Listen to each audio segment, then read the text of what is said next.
The mysterious cave. Deep in the heart of an ancient mountain range lay a cave shrouded in mystery. Locals whispered tales of strange lights and haunting melodies echoing from within. No one dared venture too far inside. The cave had been there for as long as anyone could remember, untouched and unexplored, like a secret the earth refused to reveal. John, a young archaeologist with a passion for uncovering the unknown, stood at the entrance. His heart raced with excitement and fear. The expedition had been his idea, driven by a lifelong fascination with ancient civilizations. Armed with a flashlight, a small backpack, and an unyielding curiosity, John took a deep breath and stepped into the darkness. The air inside was cool and damp, carrying the scent of earth and stone. The beam of his flashlight sliced through the shadows, illuminating walls covered in strange, intricate patterns. At first, they looked like natural formations, but as John moved deeper, he noticed something odd. The patterns weren't random. They seemed deliberate, almost like a language carved into the rock. "What is this?" he muttered to himself, running his fingers over the smooth grooves. The symbols seemed to glow faintly under his touch, as if responding to his presence. It was subtle, barely noticeable, but enough to send a chill down his spine. The cave grew narrower as John ventured further, the walls closing in like a winding tunnel. The silence was unsettling, broken only by the soft crunch of his boots on the rocky floor. Just as he was about to turn back, something unusual caught his eye. In the distance, a faint light flickered. It wasn't the harsh glare of his flashlight, but a soft, bluish glow, pulsing like a heartbeat. Intrigued, John pressed on, his steps quickening. The light grew brighter with every step, drawing him toward its source. Finally, the tunnel opened into a vast chamber. John gasped.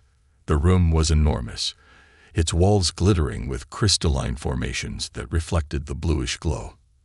At the center of the chamber stood a pedestal, and on it lay something he couldn't quite believe. It was a cocoon, unlike anything he had ever seen. Translucent and shimmering, it pulsed with the same eerie light that had guided him. Inside the cocoon was a figure, a girl, curled up as if in deep sleep. Her skin glowed faintly blue, and her features were delicate, almost ethereal. She wasn't human. John's mind raced. This was no ordinary discovery. This was something ancient, something alien. He stepped closer, his heart pounding in his chest. The machines surrounding the pedestal looked impossibly advanced, their surfaces smooth and metallic, untouched by time. They hummed softly, emitting a low, rhythmic sound that resonated through the chamber. As John reached out to examine the cocoon, a sudden sound made him freeze. It was faint at first, like a whisper carried on the wind, but it grew louder, a haunting melody that seemed to come from nowhere and everywhere at once. "Is someone there?" John called out, his voice echoing in the chamber. There was no response, only the haunting tune that sent shivers down his spine. Suddenly, the cocoon began to glow brighter. The light was blinding, forcing John to shield his eyes. When he looked again, cracks were forming along its surface, spreading like spider webs. The hum of the machines grew louder, almost deafening. The cocoon was breaking. John stepped back, his mind screaming at him to run, but his feet refused to move. He watched in stunned silence as the cocoon shattered, its pieces dissolving into thin air. The girl inside slowly unfurled, her glowing eyes opening for the first time in what felt like an eternity. Her gaze locked onto John. For a moment, neither of them moved. The chamber was silent once more, save for the faint hum of the machines. Then, in a voice that was soft yet otherworldly, the girl spoke. "Human," she said, her tone filled with wonder and a hint of fear. John's breath caught in his throat. How did she know his language? What was she? 1,000 questions swirled in his mind, but before he could speak, the girl stumbled forward, collapsing into his arms. The glow of the machines dimmed, and the room fell into darkness, leaving only the faint light from the girl's skin to guide them. John knew one thing for sure. His life would never be the same again. The alien girl. The air in the chamber grew heavy, as if the cave itself was holding its breath. John knelt beside the girl, his hands trembling slightly as he gently lowered her onto the smooth stone floor.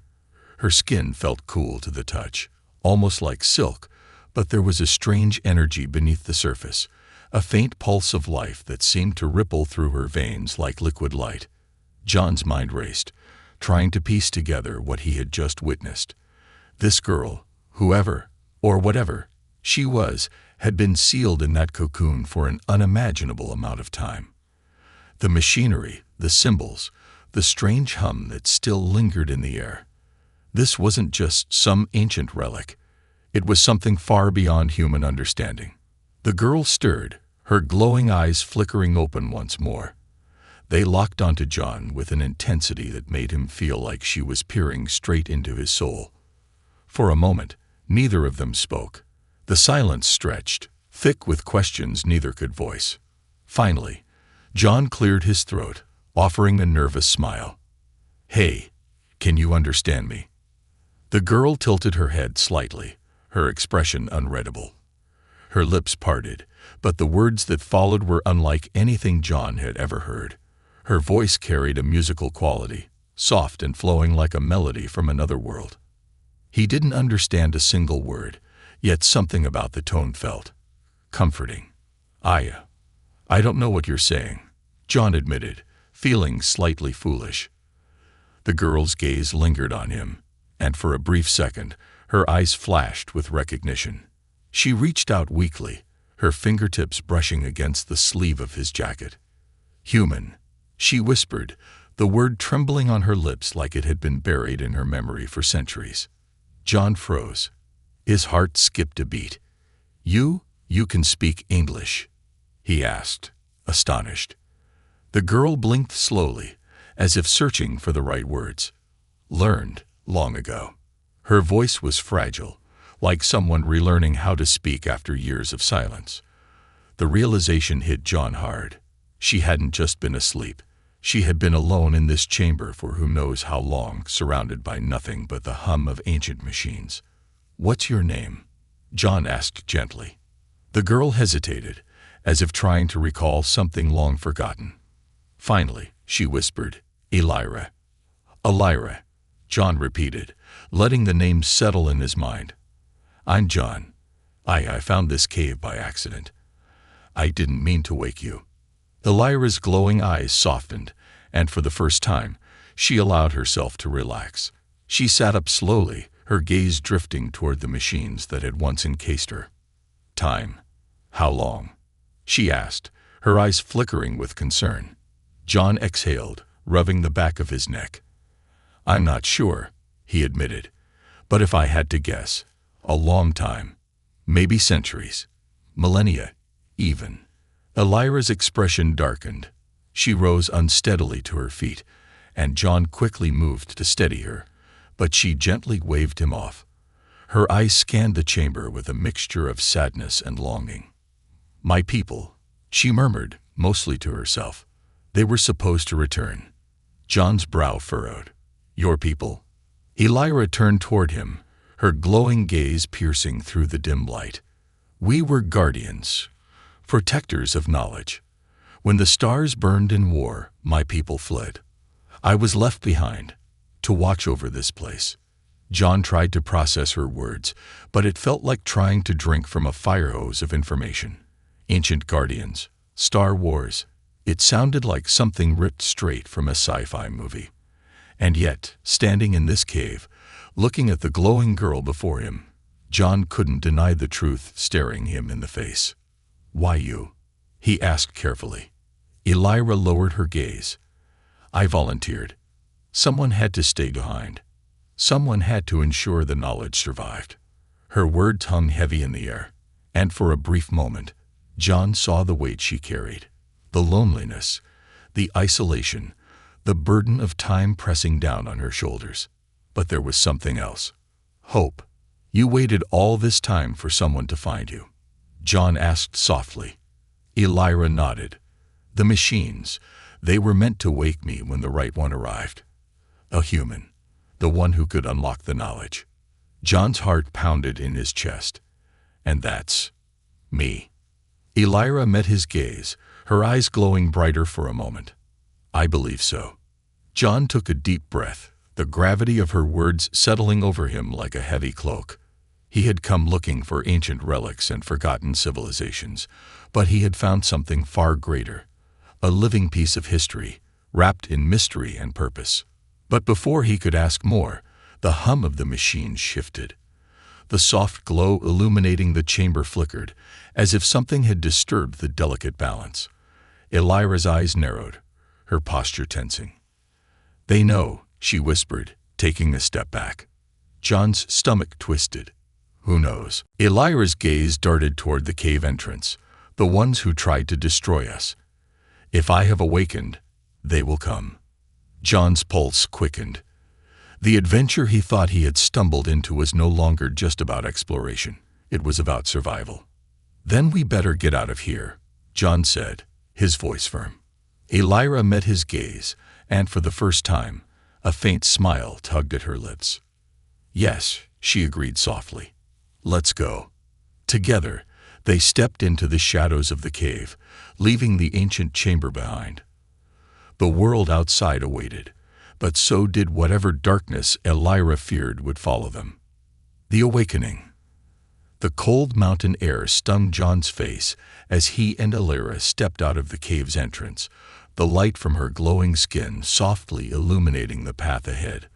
The sun had already set, and the distant peaks stood like dark sentinels against the fading twilight.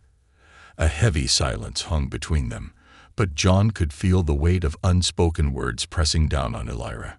She walked with careful, deliberate steps, as if she was relearning how to exist in this world.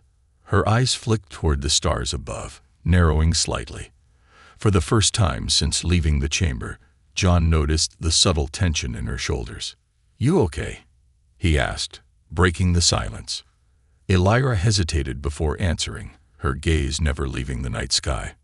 "It feels different. The stars, they have changed." John followed her gaze, staring up at the same sky he had grown up under. To him, the stars looked as they always had, distant pinpricks of light scattered across the heavens. But to Elira, they told a different story. "How long do you think it's been?" he asked quietly. Elira lowered her gaze, considering his question carefully. 10,000 years, she said, her voice soft but certain. "Maybe more." John stopped in his tracks, blinking in disbelief. 10,000, he repeated. "You're telling me you've been asleep for 10,000 years. Elira nodded, though there was little comfort in her expression. "It was not supposed to be this long. My people, they said they would return when it was safe. But they did not." John couldn't wrap his head around the idea. 10,000 years. Civilizations had risen and fallen. Continents had shifted, and yet Elira remained, untouched by time, locked away in that cocoon. "Why didn't they come back for you?" John asked, curiosity mingling with sympathy. Elira's gaze darkened, and she hugged her arms around herself as if shielding against an unseen cold. "I do not know. Perhaps they could not." Her words trailed off into silence, but the sadness in her voice lingered. John wanted to press further, but something told him Elira wasn't ready to revisit those memories just yet. They continued walking along the narrow path leading down the mountainside. The further they went, the more Elira's eyes scanned the landscape, taking in the sight of trees, the rustle of wind, and the distant glow of a town far below. It was all new to her, familiar, yet unfamiliar at the same time. "Is this Earth?" she asked, tilting her head slightly. John raised an eyebrow. "Yeah, of course. Where else would it be?"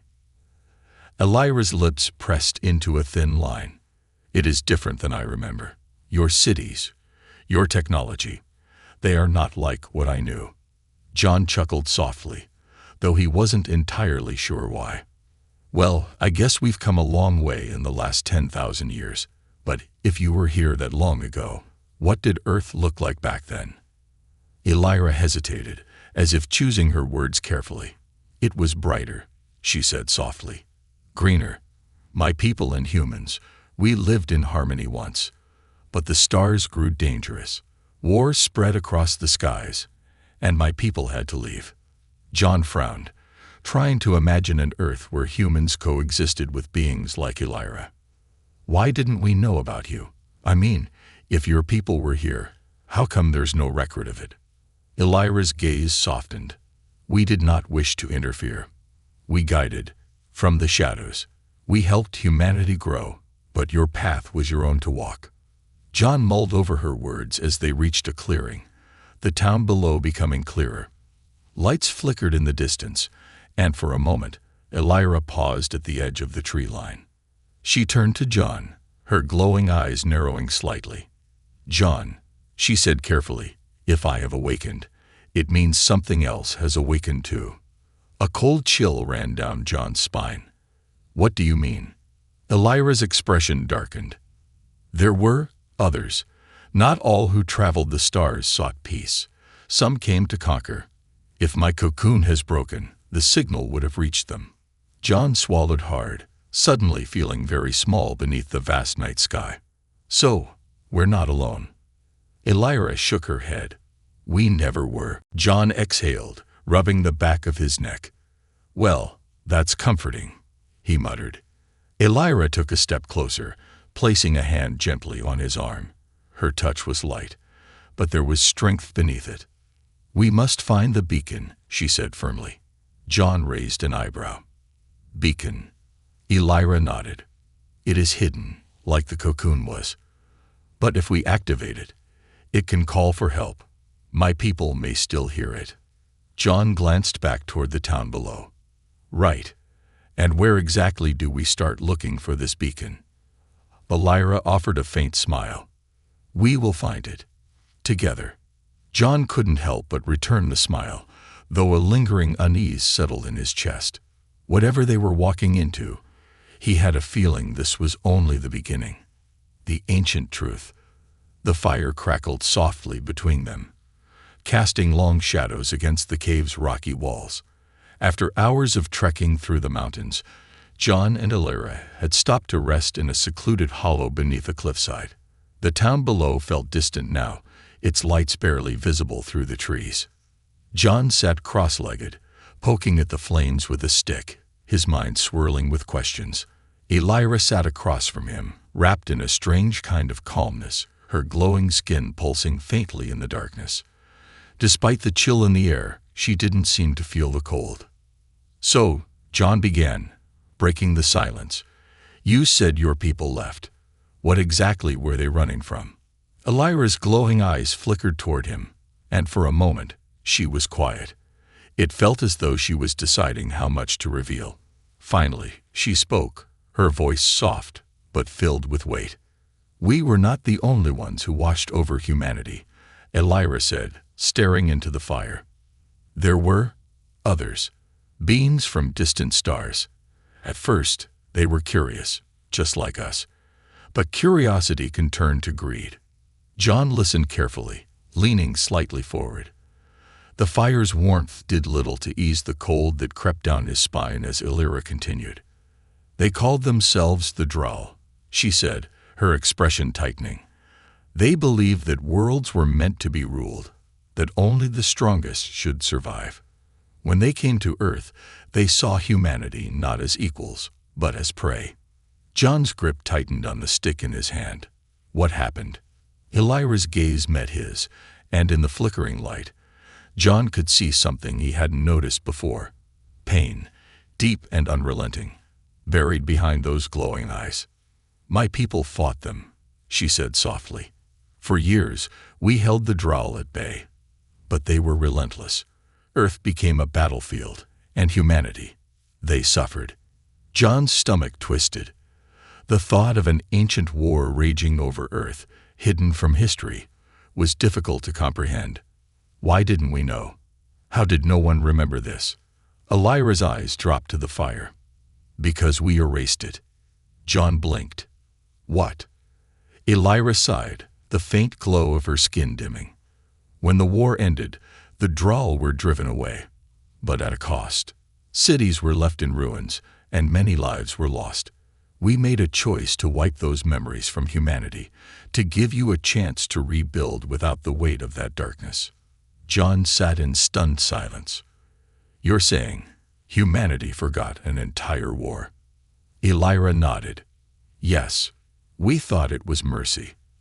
But perhaps it was a mistake. John ran a hand through his hair, struggling to process it all. And now, the Drawl are coming back. Elira's gaze hardened. If I have awakened, it means they are already near. The weight of her words pressed down on him like a heavy stone. John had come to the cave searching for forgotten artifacts. Instead, he had stumbled upon the remnants of an ancient war that could very well reignite. Why me? He asked after a long pause. Why now? Elira's eyes softened. Because humanity has grown. You are stronger now, more united. I believe that this time, you will not need us to fight your battles. John couldn't help but chuckle softly, though there was little humor in it. I'm just an archaeologist, he said, shaking his head. I think you've got the wrong guy. Elira smiled faintly, a rare but comforting sight. Perhaps, but the machines chose you, and I believe in their judgment. John looked away, staring into the fire as the weight of the situation settled over him like a thick blanket. He had never considered himself particularly brave or important. He was just someone who enjoyed digging up the past. But now, the past had come looking for him.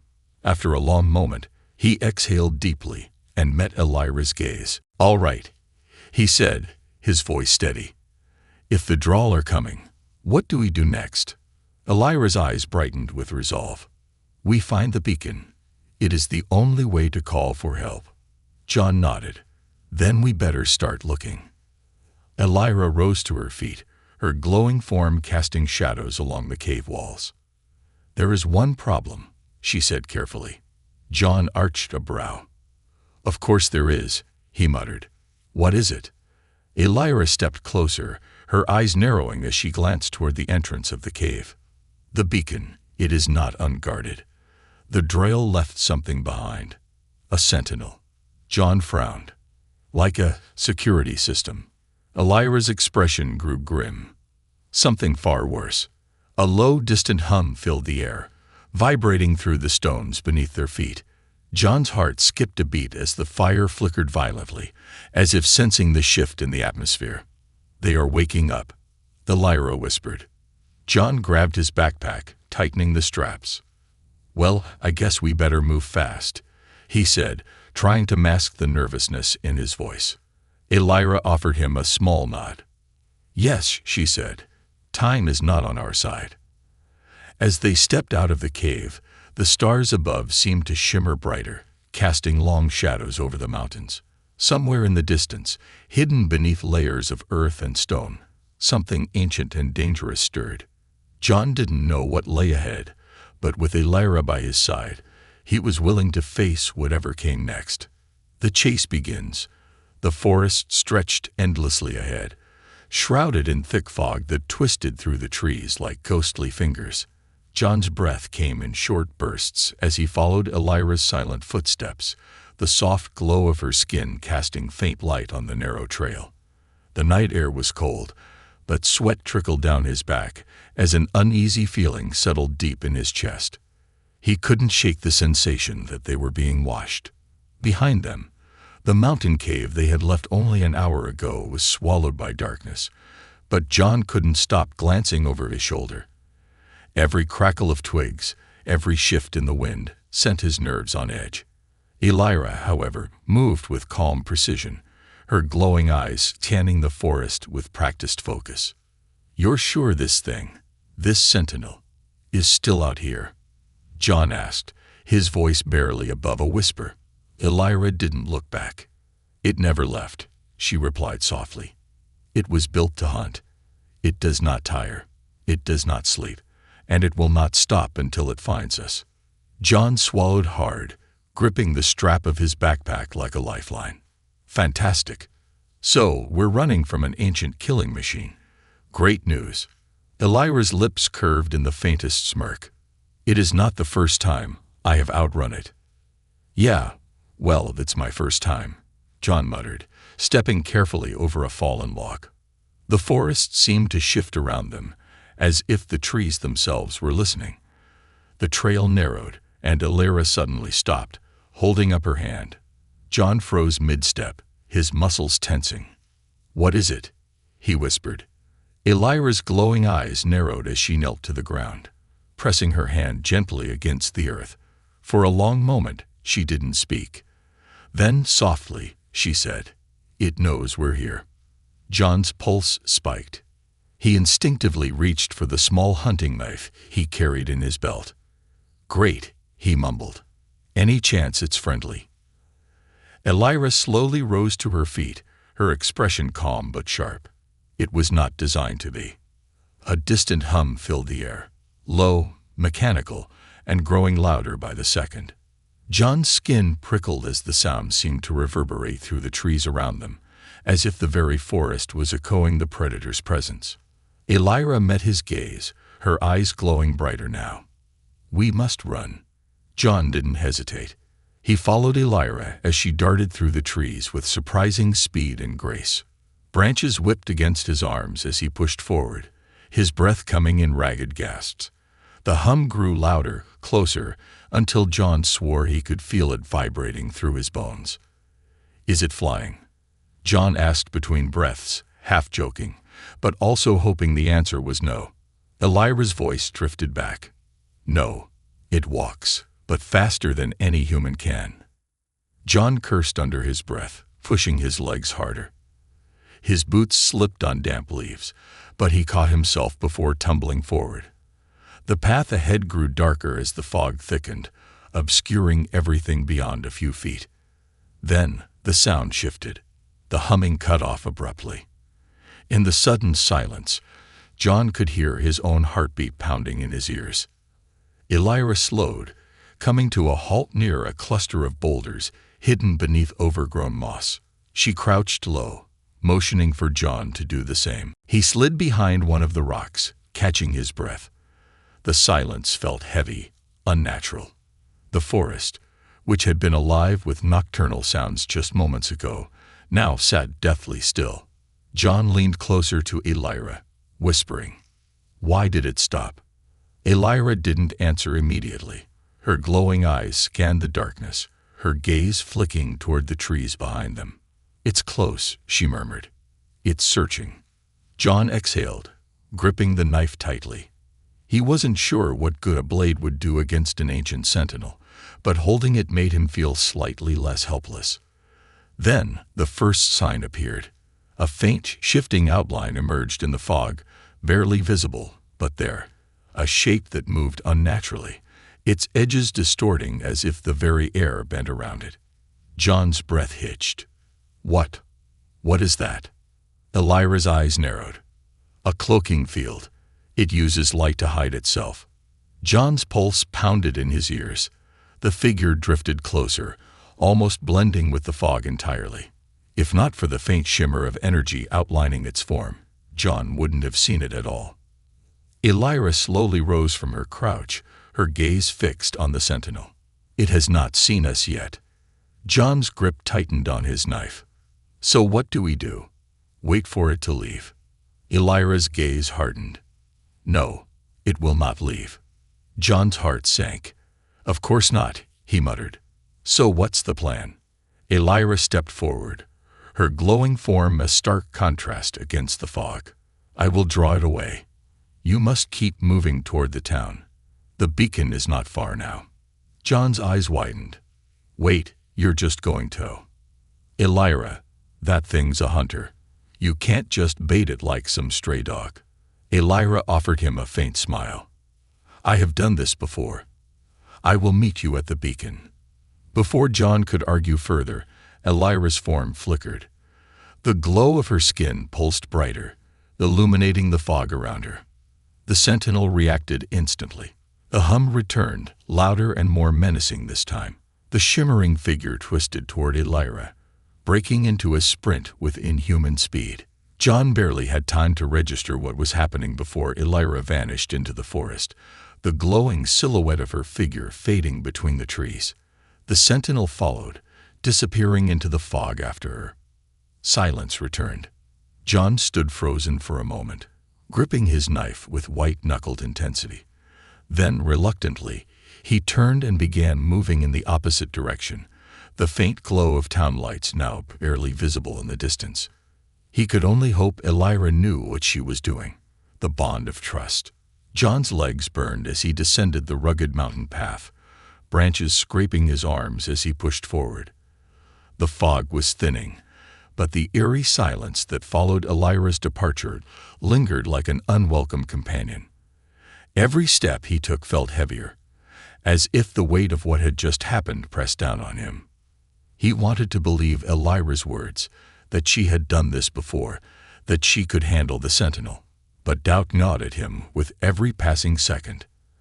As the distant town lights flickered on the horizon, John slowed his pace, catching his breath against the trunk of an old oak tree. His thoughts drifted to Elira, and he found himself staring back into the forest's shadows, half expecting her to emerge any moment.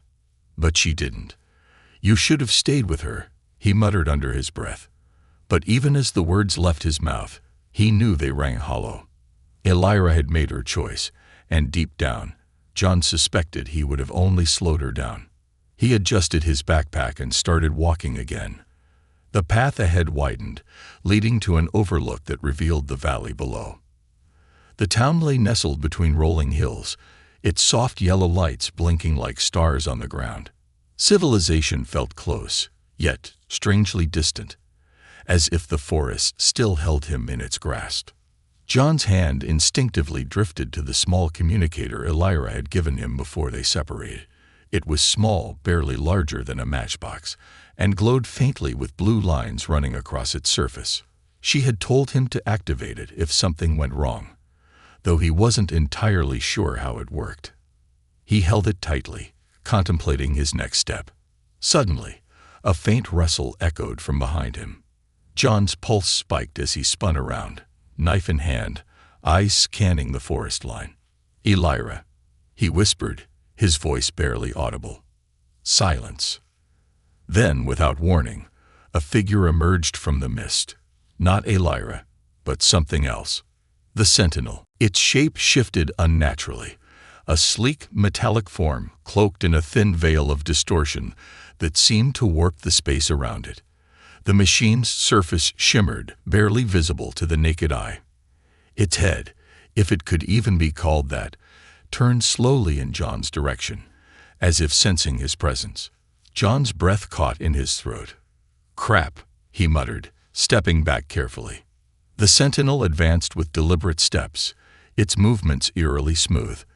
The hum that had chased him earlier was gone, replaced by an unsettling quiet. John's heart raced. His first instinct was to run, but he knew better. If Elira couldn't shake this thing off easily, what chance did he have? Instead, he took a slow breath, forcing himself to stay calm. His fingers fumbled with the communicator in his palm. He pressed down on the glowing center, hoping for some miracle. The device flickered. Nothing happened. The sentinel took another step closer. John gritted his teeth, panic rising. "Come on, work," he hissed, pressing the button repeatedly. The communicator pulsed brighter, but before John could celebrate, a low melodic hum echoed from the trees ahead. The sentinel froze. John's eyes widened as Elira emerged from the mist, her glowing skin casting faint blue light across the forest floor. She moved with calm confidence, her gaze fixed on the machine. "I told you to keep moving," she said without breaking eye contact with the sentinel. John exhaled sharply, relief washing over him. "Yeah, well, it found me first," he replied. Elira took another step forward, her presence drawing the sentinel's full attention. "It will not stop," she said quietly, her expression hardening. "But it knows better than to face me directly." John arched a brow. "Oh, so now you're intimidating." Elira glanced at him, offering a faint smile. Perhaps. The sentinel remained still, as if weighing its options. Finally, it began to step backward, vanishing slowly into the fog like a predator retreating into the shadows. John let out a long breath, his grip on the knife loosening. "Okay, that was terrifying," he admitted. "Is it gone?" "For now," Elira said, turning toward him. "But it will return." John frowned, shoving the communicator back into his pocket. "Well, that's reassuring." Elira approached, standing beside him as they gazed out over the town below. The lights flickered gently, a reminder of the ordinary world that still existed beyond the forest's edge. "You didn't have to come back for me," John said after a long pause. Elira's gaze softened as she glanced at him. "I would not leave you behind. Not after everything." John looked away, slightly embarrassed by the sincerity in her voice. "Yeah, well, thanks." They stood in silence for a moment longer before Elira spoke again, her voice calm but firm. "The bond between us matters," she said softly. "The drawl will return, and when they do, I will need someone I can trust." John met her gaze, realizing the weight behind her words. "You're saying this, Sentinel. It's just the beginning, isn't it?" Elira nodded slowly.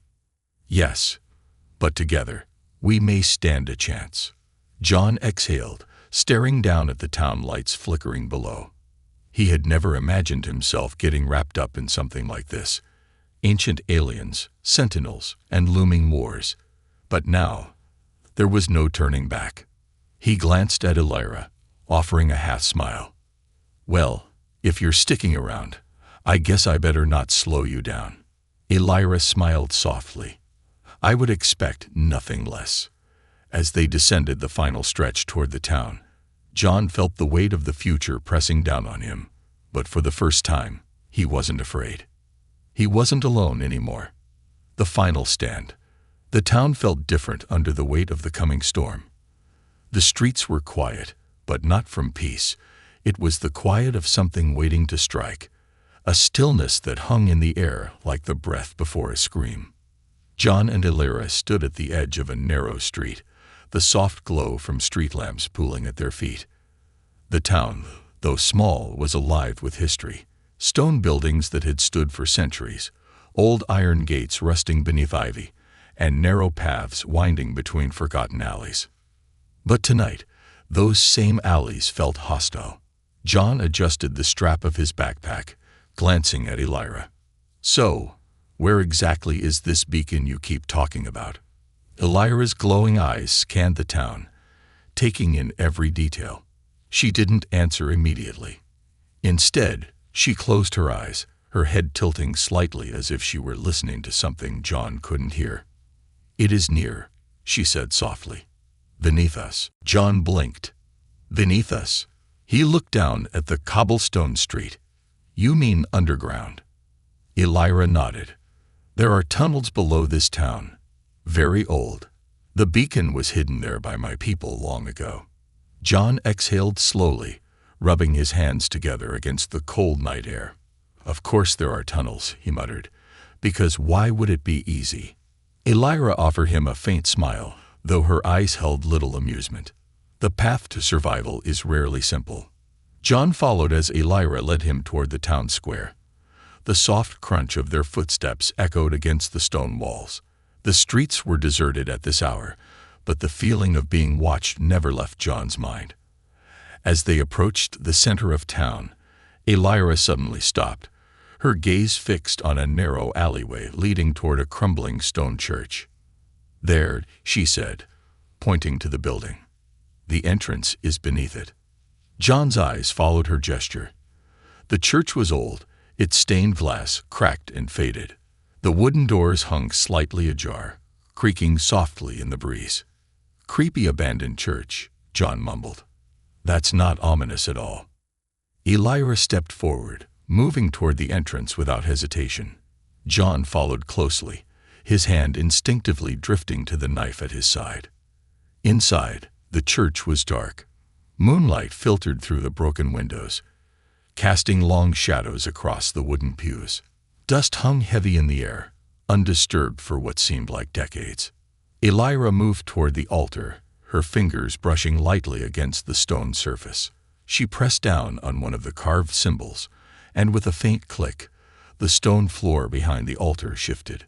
A hidden staircase spiraled downward into the earth. John stared at the entrance, eyebrows raised. "All right, I'll admit that's kind of cool." Elira glanced at him, her expression unreadable. "We must hurry. The sentinel may still be searching."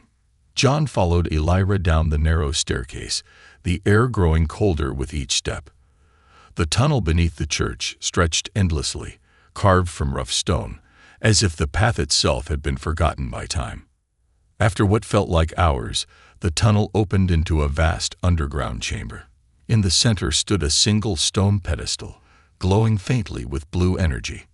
Elira approached the pedestal, resting her palm against its surface. Symbols flickered to life across the stone, swirling in patterns John couldn't begin to decipher. "This is it," Elira said softly. "The beacon." John stepped closer, gazing at the ancient technology with awe. "So, what happens when you turn it on?" Elira hesitated. "It will send a signal across the stars. If my people are still out there, they will hear it." John's gaze lingered on Elira's face. "And if they don't?" Elira's expression darkened. "Then the drawl will know exactly where we are." John swallowed hard. "Fantastic. So it's a win-win." Elira's eyes softened as she met his gaze. "There is no other choice. If the drawl are already near, we cannot face them alone."